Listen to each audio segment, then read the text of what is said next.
뉴 원리 통계학 버전 2 이원입니다. 쉽고 확실한 통계학 이 서브타이틀인데요. 정말 나름 좀 쉽고 확실하게 여러분들이 이론을 통계학이라는 것을 정리할 수 있게끔 하고자 합니다. 오늘 제2장 확률과 확률 변수 부분을 다루는데요. 2장의 두 번째 시간 한계 확률, 조건 또는 조건부 확률이라고도 하죠. 이 두 가지를 다루도록 하겠습니다. 지난 시간에 이제 고등학교 시절에는 보지 못했던 결합 확률이라는 두 개 이상의 시행들에 대한 확률. 네. 두 개 이상의 시행이라는 것은 동전과 주사위를 한꺼번에 던질 때 뭐 이런 거죠. 그래서 두 개 이상이 세 개도 가능하지만 복잡하니까 두 개짜리만 가지고 우리가 개념 파악을 하려고 하는 겁니다. 자, 한계 확률, 결합 확률에서 한계 확률이라는 것이 이제 나오는데, 한계 확률이라는 것은 이쪽부터 볼까요? 오른쪽부터 두 가지 시행에 대한 결합 확률이라는 것이 있을 때, 그렇죠? 어느 한 시행에 대한 확률을 구할 수 있다. 둘 중에 한 시행에 대한 확률만 구할 경우 이를 한계 확률이라고 한다. 또는 주변 확률이라고도 합니다. 예컨대 주사를 두 번 던질 때 첫 번째 시행에서 2의 눈금이 나올 확률. 주사를 두 번 던지는데 첫 번째 시행에서 2가 나올 2의 눈금이 나올 확률 2, 1, 2, 2 뭐 이렇게 되는 거죠. 그래서 36분의 6입니다. 그거 먼저 우선 볼까요? 결합 확률에서 어느 한 시행에 대한 확률을 한계 확률이라고 한다. 표의 주변에 적기 때문에 주변 확률이라고도 부른다. 그래서 정리하자면 PAB가 있어. 그렇죠? 결합 확률이 있는데 모든 B에 대해서 합을 하게 되면 B라는 것에 대한 합을 하게 되면 A에 대한 확률만 나오죠. A 부서의 결근자 수에 대한 확률이 나온다. 그래서 여기 A와 B를 구분하기 위해서 하점자 A를 붙였습니다. PA 닷으로 요 한계 확률이라는 것이 정의된다. A에 대한 확률이야. 그렇죠? A 부서 결근자 수에 대한 확률이라고. 자, PB 닷은 뭐냐? 요 한계 확률도 가능한데, 모든 이 결합 확률을 모든 A에 대해서 합할 경우, A에 대해서 합할 경우 B 부서 결근자 수에 대한 확률이 된다. A 부서 B 부서 결근자 수에 대한 확률은 지난 시간에 결합 확률을 소개하면서 들었던 간단한 예입니다. 여기 다시 한번 이렇게 돼 있어요. A 부서의 결근자 수, B 부서의 결근자 수, A 부서 0, 1, 2, B 부서 0, 1, 2, 3. 그 이외에 다른 수는 없어요. 그러면 A 부서의 결근자 수에 대해서만 알아보려고 할 경우 A가 0일 때, 1일 때, 2일 때가 있겠죠. 여기 B 결근자 수 부분을 전부 다 합한다는 이야기야. 합해. 그러면 0.2. 두 번째, A 결근자 수가 한 명일 경우 이거를 전부 다 합한단 말이에요. 그러면 0.5. A 결근자 수만 알아보려고 할 때 한계 확률을 알아보고자 하는 거죠. 두 명일 확률. 그러면 B 결근자 수에 대한 값들을 전부 이 결합 확률 중에 B에 대한 값을 전부 다 합한다는 이야기. 이게 합하면 0.3. 이 표에 주변에 적는다라고 해서 주변 확률이라고도 합니다. A 결근자 수에 대한 확률이에요. 이거 합하면 1이죠, 당연히. 자, B도 마찬가지. B가 0, 1 확률. A는 생각 안 해. B 부서의 결근자 수가 한 명일 경우 A 결근자 수는 상관 안 해? 그럼 이걸 전부 다 합해. 그래서 0.1, 0.3, 0.45, 0.15가 된다 이거지. 그러면 이것들의 합도 물론 1이 됩니다. 그렇죠? 그래서 확률이라는 그 정의에 벗어나지 않는 거야. 이런 거를 한계 확률이라고 부른다는 이야기고요. 한계 확률을 구한 다음에 우리가 또 한번 이야기하는 것이 조건 확률, 조건부 확률입니다. 두 가지 시행에 대한 결합 확률에서 어느 한 시행의 결과가 주어졌을 때 다른 시행의 결과들에 대한 확률을 조건 확률이라고 한다. 어떤 조건 하에서의 확률을 이야기하는 겁니다. 한 시행의 결과가 주어졌을 때 다른 시행의 결과들에 대한 확률, 즉 한 시행의 표본 공간, 좀 구체적으로 정의스럽게 표현하고 있죠. 한 시행의 표본 공간 S1의 부분집합 A가 주어졌을 때 다른 시행의 표본 공간 S2의 결과라는 건 부분집합에 대한 확률로서 P 바 A로 표현합니다. 주어진 것이 뒤에 붙어. A가 주어졌을 때, 예? A가 주어졌을 때 기분 A, 예? B에 대한, 그러니까 S2의 원소들에 대한 확률, 부분집합에 대한 확률 이야기합니다. 이것도 확률이야. 확률이라는 것은 지난 시간에 이야기했듯이 항상, 예, S2의 임의 부분집합 B에 대해서 항상 0보다 크거나 같아야 돼. 그 값이. 어떤 것에 대해서도. 그렇죠? 그리고 A가 주어졌을 때 S2 다른 시행의 전체 표본 공간에 대한 값은 1이 되든. 이거 항상 그 확률 그러면 이 두 가지 조건을 만족해야 됩니다. 조건부 확률이기 때문에 표현은 이렇게 하고, 그렇죠? 예, 표현은 이렇게 하고 그 표현된 확률 뭐라고요? 좀 어려운 표현인데 확률 함수. 함수라는 것에 대해서 뭐 깊이 있게 생각할 필요는 없습니다. 값을 표본 공간에 있는 어떤 거를 실수로 보내주는 실수 중에서도 0과 1 사이의 값으로 보내주는 함수가 지금 P예요. P. 자, 이거 한번 볼까요? A 부서의 결근자수가 1일 때 1로 주어졌어. 이게 주어졌어. 1일 때 예? B가 0일 확률. B 부서가 결근자수가 없을 확률이죠. 0일 확률. 이렇게 나온다. 0.05를 뭘로? 0.5로 나눈 겁니다. 또 A 부서의 결근자수가 한 명이야. 한 명 주어졌어. 그러면 B 결근자수는가 한 명일 확률 0.1을 뭘로 나눠? 0.5로 나눠. 여기 분모에 0.5로 뭐 연이어 설명을 하겠습니다만 A가 1이 주어져 있어요. 그러니까 말하자면 표본 공간이 A가 1로 줄어든 거라고 생각하면 돼요. 그런데 그 주어진 A가 1일 때의 조건 하에서 B 부서에 대한 결근자 수의 분포가 얻어지는 것을 조건 확률이라고 하는데 B 결근자 수 0, 1, 2, 3에 대한 전체 확률이 얼마여야 돼? 1이 돼야 되는 거죠. 1이. 그러니까 0.5로 이것들을 각각 전부 나누어 준 겁니다.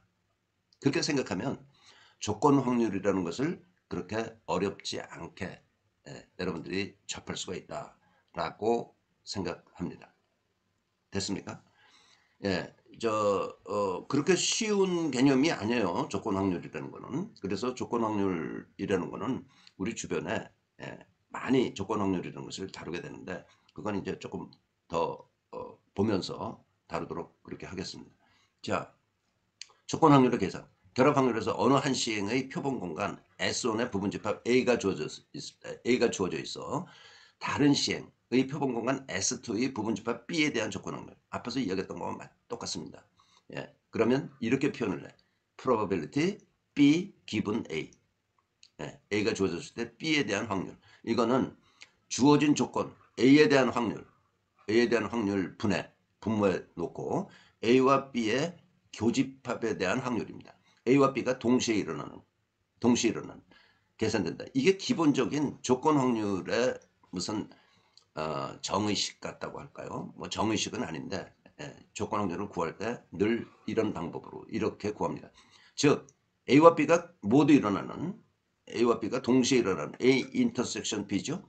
확률을 A가 일어나는 확률로 PA로 나눈 것이다. 왜냐하면 조건 확률의 합이 1.0이 되어야 하기 때문에. 조금 아까 설명한 대로입니다. 예, 조건 확률 어떻게 구한다 하는 개념을 파악할 수 있기 바랍니다. 이 결근자 수에 대한 자료 가지고 또 한번 해볼까요? A 회사 결근자 수가 2명일 때, A 회사 결근자 수가 2명일 때 이게 주어졌어. 그렇죠? A 부서 부서인데 회사라고 이렇게 돼 있네. A 부서 결근자 수가 2명일 때 B 회사 결근자 수가 1명일 B 부서 한 명일 확률. 네? 그럼 뭐야? 요거죠. B 그러니까 요거는 예, A가 2일 때의 확률 0.3분의 A가 2명, B가 1명일 확률이야. 요거는 그렇죠? A가 2명, B가 1명일 확률이 0.15 이거야. 5분의 1, 2분의 1 그렇죠? B 회사 결근자 수가 2명 이상일 때 이거죠. 이거 2명 이상일 때 A 부서의 결근자 수가 2명일 확률. 2명 아니면 3명이야. 미안합니다. 2명. 요거 하나. 그렇죠? 네. 그러면 주어져 있는 것이 뭐야? B 회사 결근자 수가 2명 이상이니까 이거죠. B는 2보다 크거나 같을 때가 주어져 있어. 이 범위 안에서 예, A 회사의 결근자 수가 2명일 확률. A 부서의 결근자 수가 몇 명일 수 있어? 0, 하나도 없거나 하나이거나 둘이거나. 근데 우리는 지금 이거 구하라는 거예요. 예. 그러면 이거는 0. 2명 이상이면 B 부서의 결근자 수가 2명 이상이면 0.6이네요. 0.6. 이게 주어져 있어. 2명 이상. 이거 2명, 3명. 그렇죠? 예. 분의 A가 0이고 교집합. A가 0일 확률 0.1. 그렇죠? 그리고 A가 하나일 확률은 요거는 0.6분의 0.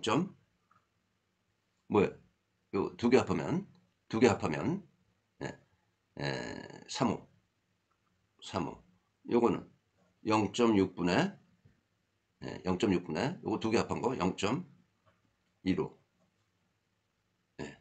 0.4, 0.5, 0.1 합해서 0.6. 그래서 요거 세 개의 합이 뭐가 된다고? 1.0이 된다고. 조건 확률이기 때문에 조건 확률은 주어져 있는 것이 같을 경우 나머지 A에 대한 확률 0, 1, 2의 합은 또 1이 돼야 된다 이거지. 이런 게 조건 확률입니다. 됐습니까? 조건 확률을 여러 가지로 우리가 활용하는 우리가 보통 많이 이야기하는 게 조건 확률이야. B 지역의 A 후보에 대한 지지율. B 지역 A 후보에 대한 지지율 이거 확률이죠. 근데 B 지역에서의 A 후보에 대한 지지율. 여성의 흡연율. 흡연율이라는 것이 있어. 근데 여성의 흡연율. 여성이라는 조건을 놓고 여성 중에서 얼마나 흡연하느냐. 그게 여성의 흡연율이죠. 당뇨 환자 중 고혈압일 확률. 고혈압일 확률을 그냥 이야기하는 것이 아니고 당뇨 환자 중에서 고혈압일 확률. 당뇨 환자라는 조건이 주어졌을 때 그 사람이 고혈압이 또 있을 경우 그런 거죠. 그래서 이런 것들은 여러분들이 이제 느끼시고 알듯이 우리가 흔히 이야기하는 확률이에요. 그러니까 우리가 흔히 이야기하는 확률 중에서 조건 확률을 이야기하는 경우가 많다. 조건 확률. 그래서 조건 확률이라는 것은 약간 어려우면서도 소위 고등학교 시절에 확률 문제에서 많이 다루는 겁니다. 됐습니까? 자, 오늘의 마지막인데요. 부록이라고 그랬어요. 조금 어려운 이야기고 일반적으로 기초 통계학 책에 나오지 않는 그런 이야기인데 베이즈 확률이라는 게 있습니다. 베이즈 확률을 사후 확률이라고도 부릅니다. 자, 베이즈 확률은 뭔가 그렇게 어려운 거는 아니니까 한번 그냥 알고 넘어갔으면 좋겠다 해서 이제 부록 그래서 달아놨는데요. 자, 볼까요? 사후 확률이라고도 부른다. 베이즈 프로버빌리티, 포스티어리어 프로버빌리티. 예를 들면 남자의 흡연율이란 보통 우리 이야기하는 확률이야. 조건 확률이야. 남자라는 조건이 주어졌을 때의 흡연자 비율이다. 우리가 흔히 말하는 조건 확률이야. 그런데 이와 달리 흡연자가 있는데 그 사람이 남자일 확률. 뭐지? 쉽죠? 그런 것들이 이제 소위 베이즈 확률이라고 부르는 거야. B 지역의 가 후보 지지율. B 지역에 국한해서 가 후보에 대한 지지율이 어떻게 되는가? 이 조건 확률이야. B 지역으로 조건이 주어졌을 때 가 후보의 지지율이니까. 그렇죠? 예, 이런 근데 조건 확률이 아니고 가 후보를 지지하는 사람인데 그 사람이 B 지역에 거주할 확률. 그러니까 뭐예요? 이 일반적으로 우리가 이야기하는 조건 확률을 뒤집어 놓은 조금 어려운 확률, 어려운 확률 문제, 까다로운 확률 문제 이렇게 이야기할 수도 있겠습니다. 즉 베이지 확률이라는 것은 사건이 일어난 후에 알고 나서 결과를 그 원인이라고 할까? 꼭 원인은 아닙니다. 아무튼 그 원인? 글쎄 적정한 말이 없는데요. 원인에 해당되는 확률로서 사후 확률이라고도 부르며 다음과 같이 계산된다. 즉 B가 주어졌을 때 A에 대한 조건 확률 P, A, B는 조건 확률하고 똑같아. 그런데 분모만 이제 조금 색다르게 구하는 거야. 이게 뭐 확률 합의 공식인가 뭐 그런 식으로 고등학교 시절에는 어, 배웠던 것 같아요. 자, 똑같죠. 이건 조건 확률 이렇게 쓴다. 그거 달라진 거는 없어. 그런데 여기서 P, A, P, B 기분 A. A가 주어졌을 때 P, B에 대한 확률에다가 P, A를 곱해. 그럼 이게 뭡니까? A 인터섹션 B죠. 요거는. 예. 그 다음에 A가 아닌 것이 주어졌을 때 B에 대한 조건 확률에다가 P, AC에 대한 확률을 곱해. 요건 뭐야? P, AC 인터섹션 B야. 그렇죠? 네. 이것 분모를 이렇게 바꾸어 놓아서 구하면은 된다라는 이야기예요. 예? 그러면 분자는 어디 있어? P, A 인터섹션 B는 여기에 있는 게 똑같이 여기 들어간 거야. 그렇죠? P, A 인터섹션 B는 이렇게 계산할 수 있다는 거야. 분모에 있는 것 중에 하나가 분자에 들어갑니다. 이해됐습니까? 예. 이렇게 계산을 하면 된다. PA를 조건이 없는 PA를 사전 확률이라고 부릅니다. 이게 사후 확률이라고 불렀는데 A를 조건이 없는 경우 prior probability죠. 부른다. 자, 예를 가지고 이 식을 조금 더 이해를 해보죠. 어느 카페 손님들 중 남자와 여자의 비율이 같다. 남자와 여자의 수가 같은 거야. 남자의 흡연율은 알려져 있기를 40%, 여자의 흡연율은 알려져 있기를 10%라고 한다. 누군가가 흡연을 하고 있어. 저기서. 그 사람이 여자일 확률. 여자일 확률. 0.5 물론 아니죠. 그렇죠? 예. 흡연을 하고 있는데 그 사람이 여자일 확률. 자, 그러면 이 문제가 가지고 있는 문제에 주어져 있는 확률을 우리가 한번 살펴보면 남자가 0.5, 여자가 0.5야. 비율이 같다니까. 남자 중에 흡연할 확률이 0.4, 여자 중에 흡연할 확률이 0.1. 그렇죠? 예. 그러므로 지금 구하고자 하는 것은 흡연이 주어져 있는데 흡연이 저기서 발생하고 있는데 여자일 확률을 구하는 거야. 그렇죠? 그러면 흡연할 확률 분의 여자가 여자이면서 흡연하는 그런 경우의 확률이야. 조건 확률의 기본 식입니다. 말하자면. 그러면 여기서 우리가 알고 있는 걸로 뒤집는 거야. 알고 있는 조건 확률로. 네. 여자이면서 흡연하는 거 얼마라고 그랬죠? 0.1. 여자일 확률 0.5. 남자이면서 흡연할 확률 뭐 0.4. 남자일 확률 0.5. 분자는 이 중에서 둘 중에서 하나가 분자로 올라가요. 예. 여자이면서 흡연할 확률 곱하기 여자일 확률. 예. 0.1 곱하기 0.5. 밑에는 이렇게 계산을 해서 5분의 1, 20%. 20%. 이런 거를 베이즈 확률이라고 합니다. 베이즈 확률을 왜 특별히 여기 부록으로 집어 넣었느냐 하면 경영학 쪽에서 의사결정하는데 이 베이즈 확률을 많이 씁니다. 그리고 베이즈 스태티스틱스라는 게 있어. 베이즈 통계학. 거기에서는 물론 이 베이즈 확률을 가지고 이제 많은 문제들을 다루고 그러는 게 있는데 현재 뭐 여러분들이 거기까지 알 필요는 없겠지만 베이즈 확률을 알면 조금 아까 이야기했던 이상한 확률 문제, 조건 확률 문제 예? 이게 감이 잘 안 잡히는 조건 확률 문제를 풀 수 있다. 이거 뭐야 이거, 예? 흡연을 하고 있는데 그 사람이 여자일 확률, 이거 쉽지 않잖아요. 금방 나오는 게 아니잖아요. 우리가 알고 있는 조건 확률은 이거지. 남자의 흡연율, 여자의 흡연율, 이 조건 확률, 그렇죠? 근데 그 반대되는 좀 어려운, 알고 있는 일이 벌어졌는데, 벌어지게 된 그 일이 벌어진 원인에 해당되는 확률을 구할 때에 베이즈 확률을 사용하면 틀림없습니다. 용어만 베이즈 확률이라는 용어가 새로운 용어죠. 사실은 어려운 문제로 고등학교 때 배웠던, 풀었던 그런 문제입니다. 근데 용어를 이제 이런 용어는 대학 용어이기 때문에 미안합니다. 뭐 대학 용어 표현이 좀 이상했는데요. 아무튼 새로운 용어이기 때문에 고등학교 과정에서 베이즈 확률이라는 이름을 붙이지 않았을 뿐이지, 음, 뿐입니다. 않았을 뿐입니다. 예, 시간이 오늘 좀 길어졌네요. 예, 여기까지 하겠습니다. 수고했습니다.